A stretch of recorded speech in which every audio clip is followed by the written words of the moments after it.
Hello, this is a tutorial from LKS ASE on proximity operators, using MEDLINE from EBSCO as an example. We start with an example of the near operator, which means find words in any order near each other.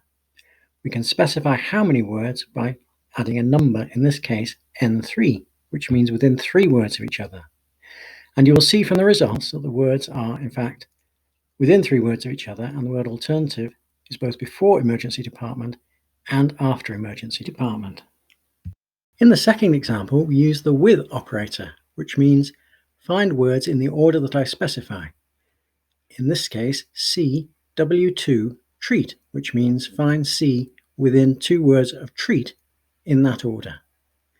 If you have a look at the results, you'll see that C and treat occurs, as well as see it and treat it, which would be within 2 words.